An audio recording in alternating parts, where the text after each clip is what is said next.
Hockey fans, welcome to another NHL hockey season, the 2017-2018 edition. It's the Ice Guys. It's back in a rebranded form here at sportsbookreview.com. I am your host, Ian Cameron, joined by, well, my Ice Guys. That is the name of the show. We're going to be talking NHL hockey from a betting perspective all season long. Today, a focus on season preview discussion, bet on, bet against teams, some futures discussion. We'll see if we have lines for Wednesday's games. If not, we'll leave that out. But it's mostly going to be a season preview show just to get everybody primed and ready for the hockey season. I will introduce my colleagues. That will be my wingmen, so to speak, my left winger, my right winger, throughout the course of the NHL hockey season. It's going to be a lot of fun in that regard. Let's start off with an SBR veteran like me. He's been giving us great hockey content for a couple of years now with SBR. He's done Puckheads. He's done his own videos, giving us NHL content, NHL information from a betting perspective, and he's joining us all season long here on the Ice Guys. I'm talking about Dana Lane. He is joining us this season on the Ice Guys. Dana, how are you today? Ready for some hockey? Oh, I can't wait, Ian. I just want you to know I only play on the left side, so if you want me to do anything else, I'm gonna opt out of my contract next year if I have to play on the right side. So I just want you to know that going into the season. But certainly we're excited about the NHL season, and we're ready to drop the puck tomorrow night if we, of course, don't get called for a face-off circle violation. Exactly, right. And that which drove me nuts in the preseason, which something I'm sure I'll get into it throughout the course of the NHL season. This is ridiculous. This is embarrassing for the league, seeing the stuff that they are allowing to go on here with these numerous penalties. Coaches don't know what a face-off violation is. Players don't know. And as a result, you've got an absolute shit show going with this new rule basically right now, and it's ridiculous. But we'll save that for another time because I'm sure I'll get that opportunity a time or two. Alex B. Smith is our next person I'd want to introduce. He is brand new to the SBR crew here at Sportsbook Review. I've been angling to get Alex in here for months now.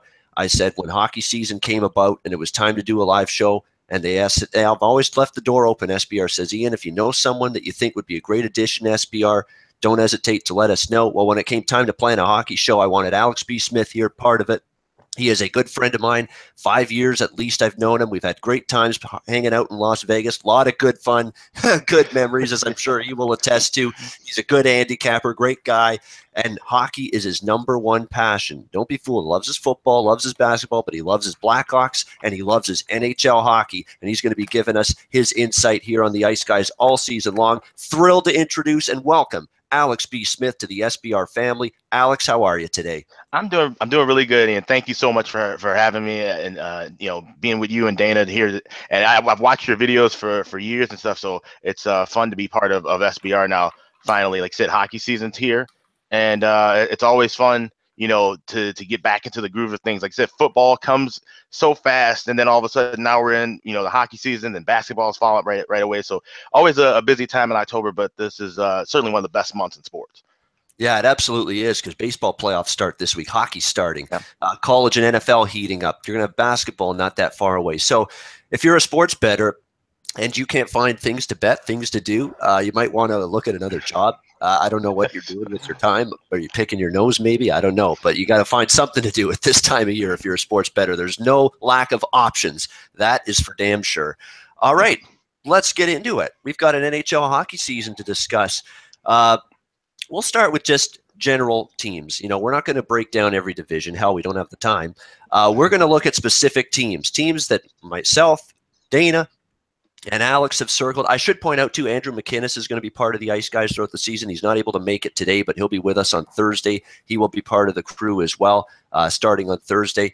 But we're going to start bet on teams for this first segment. Just talk about teams that either you're looking to bet on early in the season, teams that maybe the betting markets are going to undervalue early on, and teams maybe that you bet over their season wins or season points total prior to the season.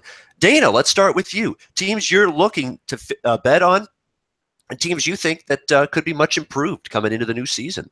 Yeah, and we're going to start with the Montreal Canadiens, and we notice that their season win total is at 44.5, and the under on that is plus $1.15, which is exactly where I'm kind of looking at. The market has bet that over a little bit because obviously anytime that you have the perceived best goaltender in the world, people are going to bet the over on that. But here's the thing.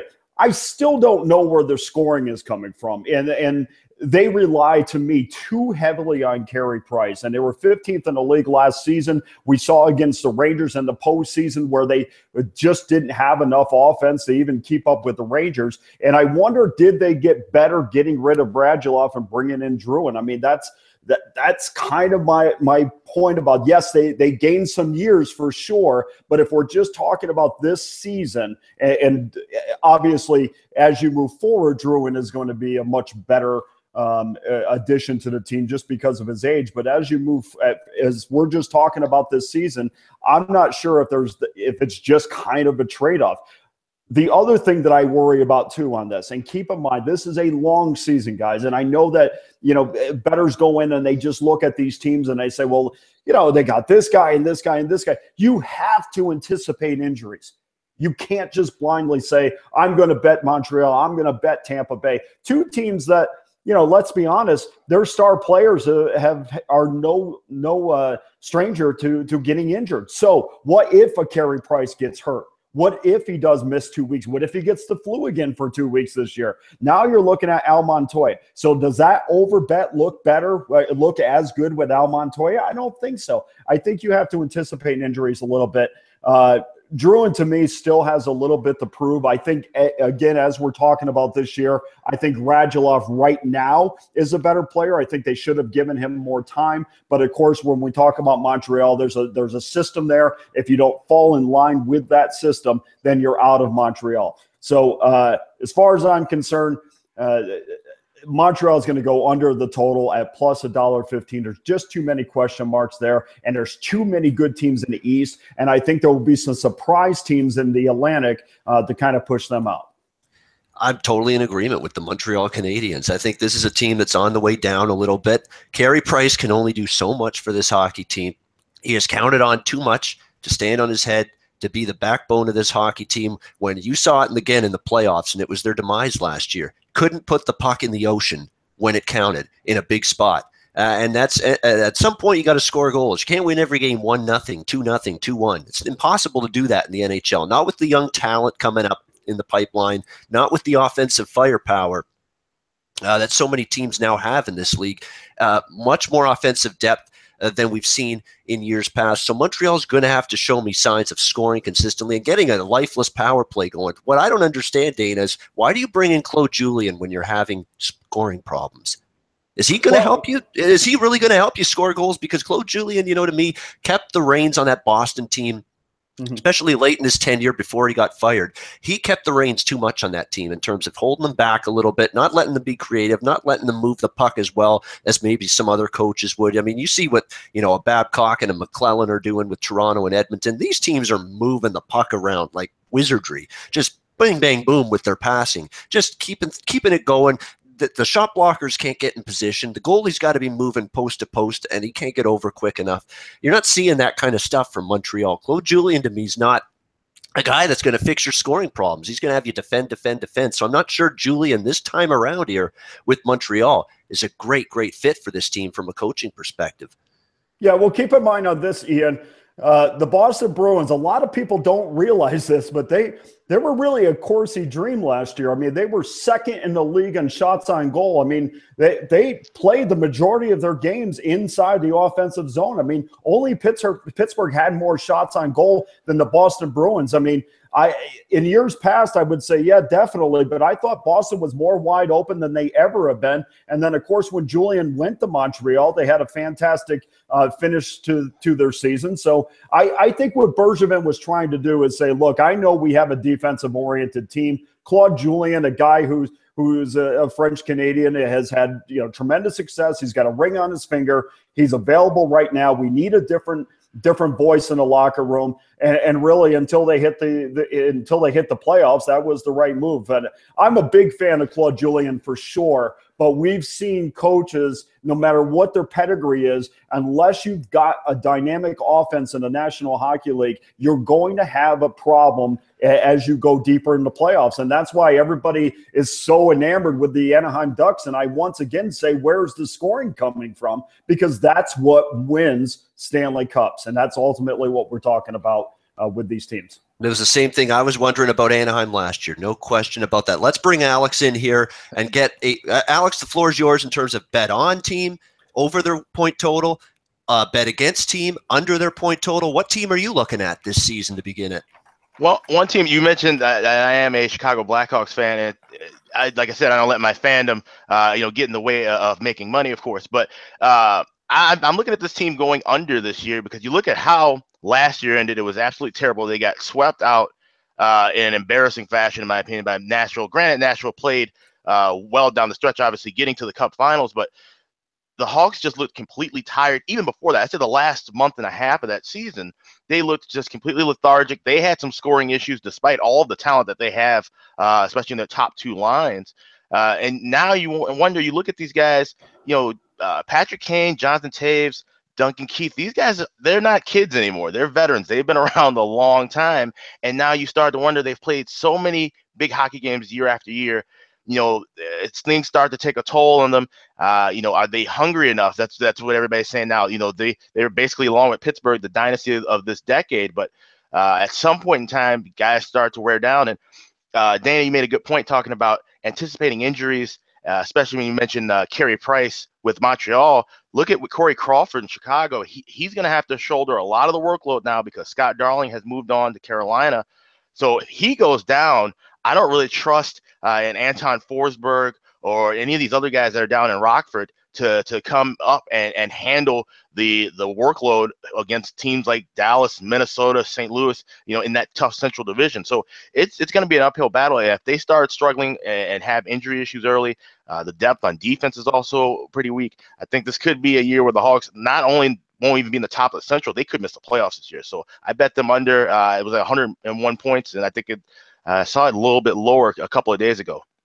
Yeah, I've got the same issues with Chicago in terms of their blue line. I mean, holy mackerel. I mean, you've got Keith and Seabrook, and after that, you got a bunch of unknowns. You got Connor Murphy, Michael Kempney, Roosevelt. You never know if he's going to be get through a full season healthy. Right.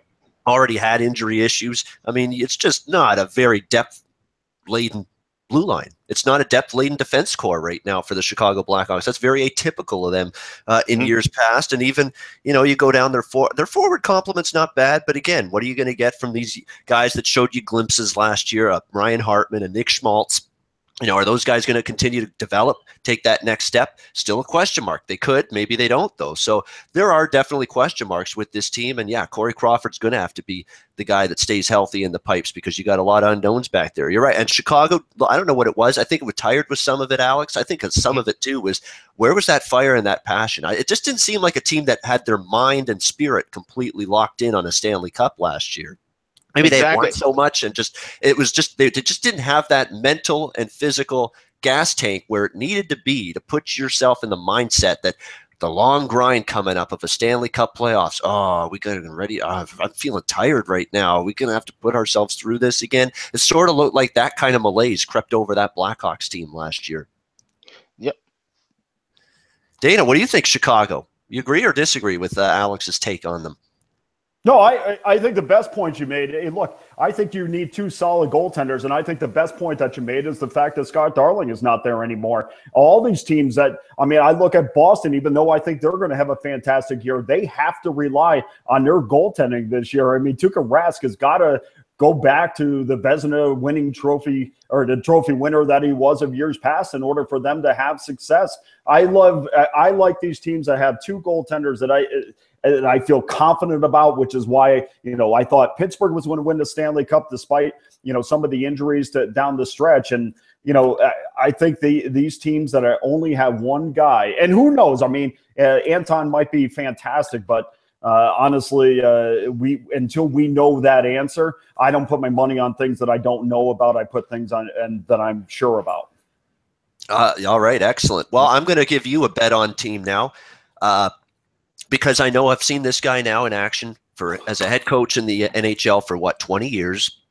I've seen what he's done with teams right away when he gets there. They get better and they play well and they buy in. It's as time goes on that he pushes on the players hard and the message wears out, wears thin, and then the team basically tunes him out and you see things sort of fall apart.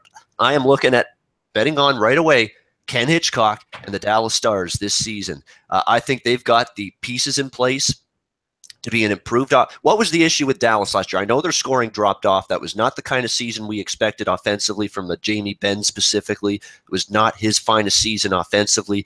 But what really did the Dallas Stars in when they went from the playoffs 2 years ago to missing the playoffs last year? The same things, the same crap that they have been dealing with now for the last 2-3 years. Couldn't defend, couldn't get a stop when it mattered the most. They have gone a long ways basically to fix those defensive holes and defensive warts that they had last year. Bring in Hitchcock, who you got to play some defense. You got to back check as a forward. You got to play two ways, both ends of the ice. If you're going to play for Ken Hitchcock, he's going to instill that message. He's going to instill that mindset starting right away in training camp. What else do you do? Well, you bring in a veteran defenseman like Mark Mathot. And believe me, Ottawa's going to miss this guy. You watch now, especially with Erik Karlsson starting the season injured. Mark Mathot's going to be a guy that's going to bring a lot of toughness, good in his own end, be very block shots. Not everybody was willing to pay that price for Dallas last year. Not enough players, in my opinion, were willing to do that. Mark Mathot will do that. It'll help out on the penalty kill, which again was abysmal for the Dallas Stars, not only last year, but 2 years ago. The good news is 2 years ago, they outscored their problems. Last year, they weren't able to do that. And of course, finally, you have a legitimate number one goalie in Ben Bishop. I know Ben Bishop didn't have the year he thought he would last year, or anyone thought he would, but he's battling with Vasilevsky, and I think Bishop sort of saw the writing on the wall with that Tampa Bay Lightning team, that the Lightning were starting to veer in the direction of making Andrei Vasilevsky that number one goaltender and their future franchise goaltender, and maybe it affected him a little bit mentally, didn't play as well, wasn't as sharp in net for the duration of last season with Tampa Bay. Now you get him out of there. He's in Dallas, new system, new coach, new team, fresh start. He knows he's the guy. He absolutely knows he's the guy. There's no pressure on Ben Bishop to worry about his job. Not with this team, not with Kari letting him in, basically backing him up there for the Dallas Stars. That guy's not going to threaten you and your crease and your number one job. So Ben Bishop can go in here, nice, relaxed, fresh start, confident, come back again and have a great season. I think he is going to have a good season. I'm concerned now that he's had the odd injury bug creep up and bite him. But if he stays healthy, he's got this fresh start. I think it's a huge upgrade. Even if he's good or just, average to good, he's still better than any of the dopes Dallas had in net before him last year, letting them in, or Niemi. But I think definitely things are pointing up for the Dallas Stars. You got to like the Radulov addition. Seguin, Ben, Janmark to me showed me signs. I mean, Spezza can still play a pretty high level. They've got some agitators as well, and Antoine Roussel. They have really good depth down the middle. I mean, Marty Hansel's your number 3 center for the Dallas Stars. That's not a bad situation to be in. Radek Faksa's a guy that showed you a little bit last year on the offensive side. So, there's, again, with this team, what are you going to get from their back-end defense? Essa Lindell, Stephen Johns, could maybe do a little bit better than that. But, Hamhuis, Patterin, Mathot, Klingberg, I think the blue line is going to be better. They're going to be more concerned about the defensive end of the ice with Hitchcock, and obviously an upgrade in net. I think good things on the horizon for the Dallas Stars. Yeah, I agree with you on that with Dallas. I think you made a good point about Ben Bishop as well. If you go back to the Cup Finals appearance a couple years ago, he played through the end of that Finals with a torn groin muscle, and I think that really affected him going into that next season. I don't think he was ever really 100% most of the time last year. So I think now, he said, going into a new situation, he knows he's the number one guy again, and I think he's going to be fully healthy this time. So I think that's going to make a huge difference with Dallas. Like I said, they're going to be a lot tighter defensively, and there's a lot of things that they had to worry about. He said they don't have to score 8 goals a night to hang around with anybody. They have a team that's balanced. They can have a goalie that can steal some games for them early and throughout the year. Yeah, Dana, Dallas Stars, any opinion? Yeah, absolutely. I mean, that was one of the teams I was going to touch on. And Ian, I'm not really one of the guys that wants to drink the Kool-Aid from year to year, but I kind of have to. I mean, at 44 wins, 43 and a half in some places, I mean, you're really only asking this team to be a 95 to 100 point team. depending on their OTLs. So I can definitely see where that's going to happen. I mean, you look at their top line, and in order to, a lot of these teams, in order to go over your win total, you have to have a outstanding top line. And if you're looking at a Jamie Benn, which you have to think he's going to rebound, you're looking at Tyler Seguin, you're looking at Radulov. I mean, all guys that, are top-notch players or have been. I mean, obviously, Jamie Benn needs to have a bounce-back year, but I also think they're going to be dynamic on the power play with Radulov as well. And, of course, the addition of Ben Bishop is going to help them tremendously. But like you touched on defensively with Stephen John's, a guy that, is probably not considered one of the top defensemen in the league, but I still think that he's got a ton of potential. I mean, he's only a few years out of Notre Dame, and I'm not giving up on the kid yet. He's still learning the game, obviously.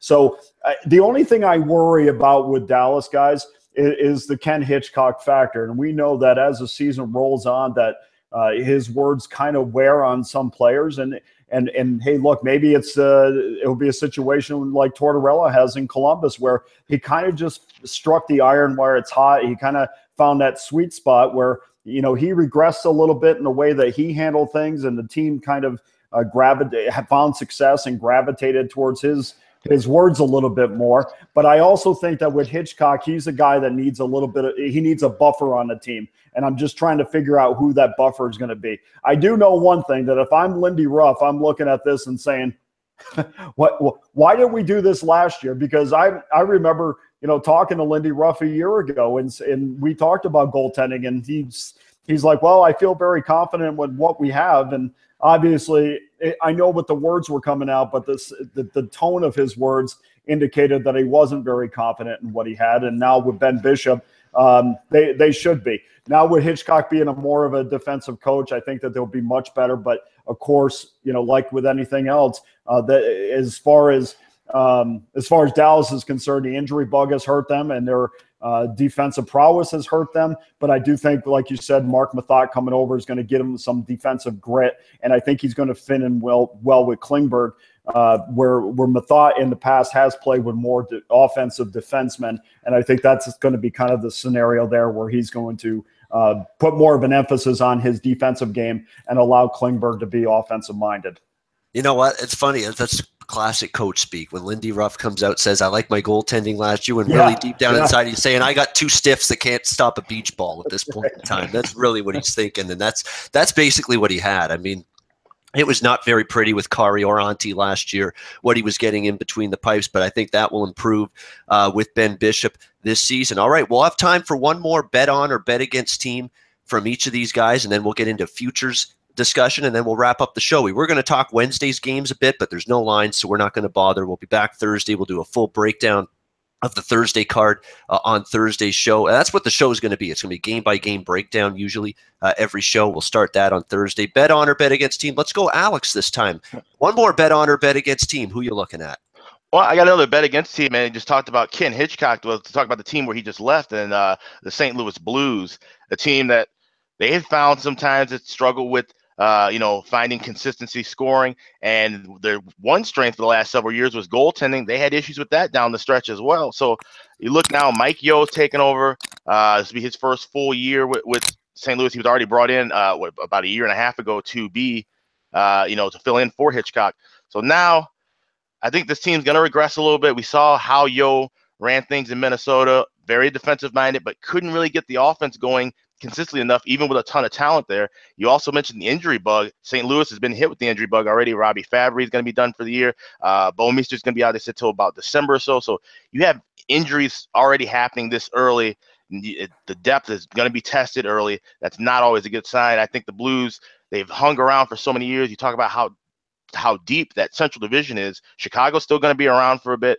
Like I said, Dallas has gotten better. Minnesota's still pretty good. Even Winnipeg's improving. So some teams got to be on the outside. And I think that'll be St. Louis this year. So I looked at the point total. I bet that under, and I think they're going to struggle to get some wins, especially in some tough stretches down the middle of the year.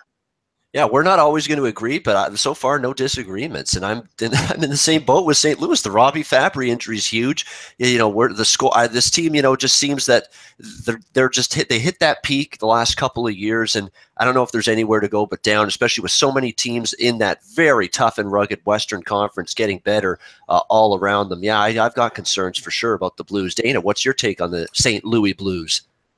Yeah, hey, look, man, it's the amount of injuries are piling up, and this is a franchise that, you know, I go into the season kind of on the fence with anyway. I mean, I never really have a good feel for the Blues in most seasons because we have no idea. You know, sometimes we get fantastic regular seasons, and then of course they get into the postseason and they lay an egg, or they have a big first round win and then they lay an egg in the second round. And St. Louis is just never really a franchise that I like to get involved with because they just, you know, I know there's no rhyme or reason to it, but we always seem to be talking about injuries with them. And of course, this season with all the preseason injuries that they have, I just don't want any part of them.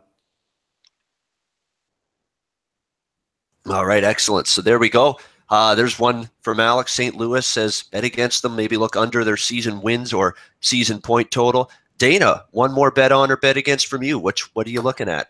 Ian, I know this is going to come across incredibly unprofessional, but if I could do this and then do a future team to look at, I would appreciate it because I do have a commitment I do have to tend to, if you don't mind.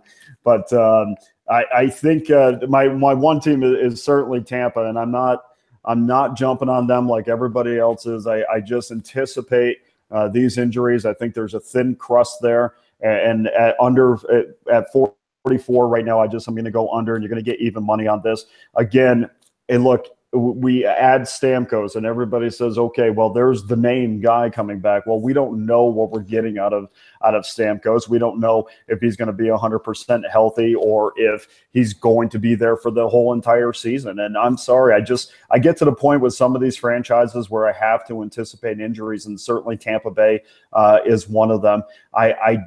I worry about their back end quite a bit as well. And if you're worrying about a team's back end, then certainly you can't bet on them to go over because you've got to have a decent blue line. I'm not, you know, you got a guy like Sergachev that's basically played 4 games in the league. Dan Girardi, who seems to be in decline. There's a lot of guys like that defensively for Tampa that doesn't really inspire me to play them over. Sergachev and Strawman on their second pairing is you know, it doesn't do anything for me. Coburn and Girardi on their third pairing also. It's not anything that inspires me to go over. So if we're relying on them to go over this point total based on offense and hoping and crossing our fingers that the injury bug doesn't hit them again, that's not something that I want to be part of. But I will, as far as a team to win the Stanley Cup and a team that you might want to back. Hey, look, guys, I know I'm out on a limb here a little bit, but if you're looking at some value, you might want to back the Boston Bruins at 18-1. I mean, if you assume that Rask is going to go back to his Vezina Trophy season and play in that way, I mean, 18-1 is certainly something that I would focus on. It's reasonable to think that they are going to make some noise. And honestly, I know they've been back and forth with their first line a little bit and who's going to be on that line. But, you know, if we're talking about Bergeron and Pasternak and Marchand, I mean, if that's going to be your first line, maybe Bjork's going to be on that first line. There's some back and forth on that. But that's a formidable first line. And I think that's where your championship starts along with your goaltending. So I also think on their back end, which was something that a lot of people, you know, talked about last season. I mean, you know, I'll equate this to you, Alex, because you'll appreciate this. You know, sometimes when you add a young member to an older band, they get excited and play a little bit below where they actually are age-wise. And I think Zdeno Chara playing another year with Brandon Carlo is going to be the same thing. I really like Brandon Carlo a lot. I really like Charlie McAvoy, and I think the infusion of the young defenseman is going to inspire this team. And I think offensively, they're as good as anybody in the league. I think they put as much pressure as anybody in the league on opposing goaltenders, and they just got to get a few better quality scoring opportunities, put a few of those pucks in the net that normally are stopped like they were last year. But their power play unit is also fantastic, and at 18-1. Let's take a flyer on the Bruins. All right, very good. Dana, did you say you had to run? I do, buddy. I am so sorry, man. No problem. That's all right. Dana Thanks, will Alex. be with us all season long. He'll be back with us Thursday as well. Dana, have a good one. Thanks for joining us. Right, We'll see you Thanks, Thursday. guys. All right, see you, Dan. See ya. All right, Dana Lane. There we go. Well, I'm actually going to disagree with him just a little bit on Tampa Bay. I actually like that team, but I prefer them from a future standpoint. I prefer, them win the division, win the cup, win the East. I don't know about their point total. And he does bring up a point that they've been an injury-riddled mess now for a long, long time, for a lot of years, for a couple of years in a row. I mean, last year, the number of man games it lost to injury for Tampa Bay was insane. I mean, everybody was out at some point. Kucherov was out. Nesterov was out.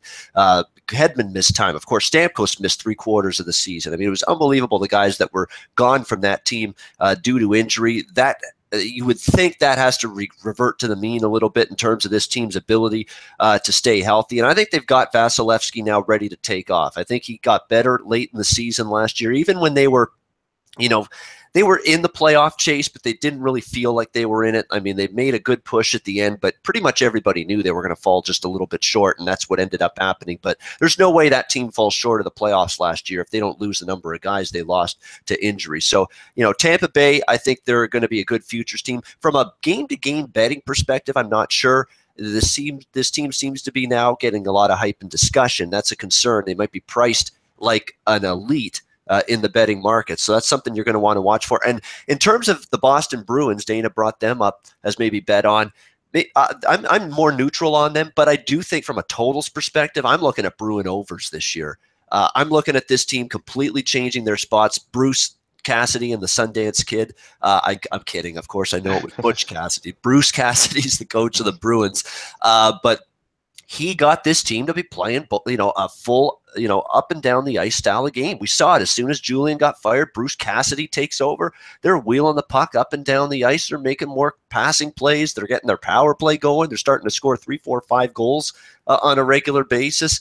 Bruin overs are something I'm going to be looking at. Maybe there's residual value on their totals. We're going to get maybe some 5s still, or 5.5s with low juice from all the residual Claude Julien years when this team was playing all kinds of 2-1, 3-1 games every night. That's not exactly a thing that I expect to continue now for this Boston team with Bruce Cassidy there. They're going to be playing a little more 4-3, a little more 5-2 style of hockey games this season. I think over the total in Bruins games, that's definitely something I've circled, something I'm going to be looking to take advantage of. Alex, you got any thoughts on the Lightning or Bruins specifically? Well, I like exactly what you said about the Bruins with the games going over the total. You look at, like I said, they've got some energy with some young guys coming in. You said Cassidy's got them playing a little bit more up tempo, especially offensively. But also you look at Tuukka Rask, a veteran goalie, who he's a guy who has played a lot of games. He's really shouldered some heavy minutes. If he starts to falter a little early too, then that means not only they're going to be scoring some goals, they're going to be giving up some goals as well. So I really, I'm definitely going to be circling the Bruins, like I said early, for some overs. If we find some 5s, 5.5s, though that value might not last too long if they start going over, start an over streak right away. But I think I'll definitely jump in on a couple of those overs early in the year. Yeah, I wanted to go back to something about Ken Hitchcock, actually, because I was looking for it, and I never got to it when I was talking about Dallas earlier. Yeah, you look at his career. When he joined Philadelphia after they fired Bill Barber, remember that? That was way back, 2002 or whatever? Right away, they got better. Made the playoffs, second-round exit. When he got to Columbus in 2006, guess who got the Jackets franchise to their first playoff year? Yeah, Ken Hitchcock did. Right away, they got better. St. Louis, when Davis Payne, remember that disaster? Yeah. Davis Payne is coach of St. Louis. Just not very good whatsoever. Ken Hitchcock comes in. What do? They get better right away, buy into the defense, and they were outstanding right away, immediately. We're not talking about it took a year or two for Ken Hitchcock to get these teams to be better. It happened instantly. Happened right away in Philly, right away in Columbus, right away in St. Louis. I think it's going to happen right away in Dallas too. So keep an eye out for that. He just comes in and right away the team he buys in right. They buy in right away and they get better. So something to look at there. All right, we're going to wrap up 5 minutes or so talking about the futures board. Hey, futures are good, but I need a good bang for my buck with futures. You want to get good prices, good odds for sure with some of these. I'm just going to throw a couple out there. because I was high on this team last year, and I'm high on them again this year. I don't know if the game-to-game value is going to be there on the Edmonton Oilers this year. But to me, they're going to be right there again in the Western Conference. You think about the fact that they got to the second round last year when they were still very young, very inexperienced, had barely anybody in the playoffs before last year for the first time. And now they get that experience. Now they're going to be better.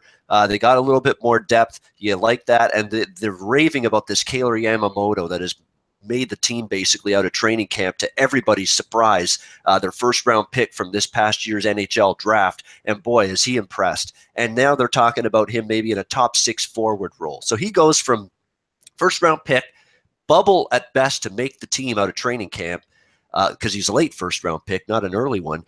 And then all of a sudden he wows people in training camp, and now he might be a top 6 forward on this team. Just another weapon for this Edmonton team offensively, potentially. And Kailer Yamamoto, the way he played in training camp. But it's a dangerous team. It's obviously a defense that got better and better as the season progressed last year. They finally got a goalie they can rely on in Cam Talbot. The only minor concern is Talbot played more games last year than he has at any point, even close, in his career. Does he maybe feel that a little bit and maybe not perform as sharp? But I still think he's going to be a very good goaltender for this team, better than anything they had before. Edmonton's worth a futures look. And we usually win futures, West, to win the Cup. Usually I go a little half on both, a little on sprinkle on the West, a little bit on to win the Stanley Cup. I'm doing that with Edmonton. I'm doing that with Dallas, as I mentioned, in the West and the Cup, to win from a futures perspective. I don't need to go into detail there. I think that's going to be a much improved team. All they needed to do was clean up defense, get a good goaltender. They have that. A coach that's going to implore his players to buy in at the defensive end. Check. They've got that with Hitchcock. So Dallas, I think, has great value in the futures market. On the east side of the equation, Toronto's not a crazy look. Tampa Bay's not a crazy look. Eastern Cup to win those. Toronto, of course, they really look good in training camp. You can't obviously base everything in preseason and training camp, but they look fantastic. The Nylander-Matthews combo looks absolutely scintillating for that team. They're going to be lighted up. Their defensive depth is still an issue. 5'6" defensemen, not guys I love by any stretch of the imagination, but they bring in Hainsey, a veteran guy who's won a cup. They have Morgan Riley, who's going to be the bell cow, I guess you could say, on that blue line. And Freddie Anderson played great last year and is showing signs that it's no fluke with Freddie Anderson. When he first joined Anaheim years ago, I'm wondering, is this guy number one material in goal? He's proven that. He was very good for most of his time with Anaheim. He was great last year with the Leafs. So that's obviously a team that's going to be very dangerous.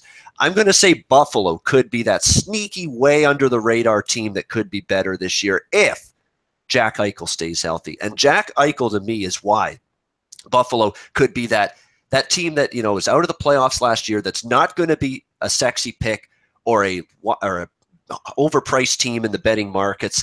But Jack Eichel being injured last year really hurt this team. He is seeing Austin Matthews, Connor McDavid, Sidney Crosby, all these guys around him talked about what wonderful players they are to lead this league for the next 5 to 10 years. And all of a sudden, nobody's talking about Jack Eichel because he was injured. Everybody forgot him. They thought he fell off the map, basically, so to speak, last year. Well, that's going to get this guy's motor and engine fired up as far as I'm concerned. You're going to see him motivated, pissed off, maybe Jack Eichel this year with a little chip on his shoulder to say, what about me? I'm still an elite player in this league, and I'm going to prove that. I think the Buffalo Sabres, just on that alone, I think they had some of their young players really step up for them. That Evan Rodriguez kid comes out of nowhere for them and played really well for the Sabres late last year. That's one of those teams. If I had to pick one of those jerseys, I've still got question marks with them. These lower rung Eastern Conference teams last year, Jersey was down there. Carolina potentially could take a step forward. But Buffalo, to me, just getting Jack Eichel back, going to make a huge difference, I think, for them. So Sabres, to me, not so much winning the Cup in the East. I don't think they're going to do that. But just from a game-to-game perspective with the Buffalo Sabres, maybe an undervalued team, get some nice plus prices in favorable spots, something I'll be looking at. Alex, what do you think, Futures Board? Well, it's interesting. You go back to the West. You talked about with Edmonton and Dallas, and I like both those teams. Not necessarily for winning the Cup, but with Dallas, I like them to win the Central Division for sure. You said they've improved, everything they needed to do It's a Hitchcock. He has not only does he have the track record of bringing teams back in his first year, but he also has history with Dallas, obviously. So all that together, combined with the fact that I feel that teams like Chicago and St. Louis are going to drop off a little bit. Minnesota is still always in the mix, but they're not really, a team that keeps their strength up all year throughout the regular season. So I think for sure that Dallas to win the Central will be a pretty good future spot. As for Edmonton, like I said, the one worry is that if Talbot goes down, they're a little thin in net. But other than that, I think Edmonton's got all the pieces together to make a huge run. As good as they looked last year, I think they'll be able to, take care of business, and they should be able to overleap the aging teams like Anaheim, San Jose, and LA. I think they should be able to win the Pacific, and I like them to at least possibly win the Western Conference as well. There we go. I'm back. All right. Hit the wrong damn button. Ridiculous. I'm going back and forth between the chat box on the YouTube channel and this, and I hit the wrong button. All right, we're back, though. You said something. Yeah, Dallas, definitely. I'm totally agreeing with you there. Should be an interesting NHL season. I'm looking. We've got a couple books starting to post lines for Wednesday, but there's nothing widely available. And usually, and it goes back to the site I have picks on at Sports Memo. We do things with widely available books posted. So I don't really want to talk about which games specifically are out there, where we're leading. I will say this: Leafs Jets. I'll make it known right now. Wednesday night over. Whatever the number is there. I'm looking at goals and bunches there in that game. I know they got stone cold Steve Mason there, the Winnipeg Jets. They're hoping that gives them a little boost in net, but I still got to see it before I believe it. The defense still a question mark, and the Leafs are going to be a scoring machine. I do think they'll be better defensively, but will it happen right away? That remains to be seen. So, yeah, I mean, Toronto, and if you look at Toronto Winnipeg's recent history, I mean, they've played one, for the most part, other than maybe an outlier or two here or there, they've played nothing but high-scoring games, one shootout after another. So we should see goals in that one. Calgary, it's a very good opening night card. Calgary, Edmonton's bet on versus bet on. I do want to point out one thing before we sign off.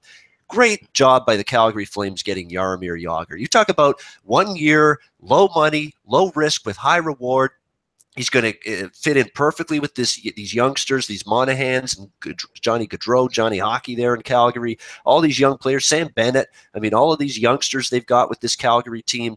I think it's a great fit for this team. And Jaromir Jagr could still play. He's proven that. He's not obviously very fast anymore, never was to begin with, but he still gets that puck in the behind the net. You can't get it off him. He's great at just, puck possession. It's tough to get the puck away from him. He's going to be able to rag that puck, set up his teammates and his line mates. It's a great signing, and his veteran experience is going to just ooze off. Matthew Tkachuk's another guy. He's these young Flames, they're going to soak this guy's knowledge and skill up like a sponge and use it to make them better hockey players. Love the signing of Jagr for Calgary. It's a great fit. Fantastic all around.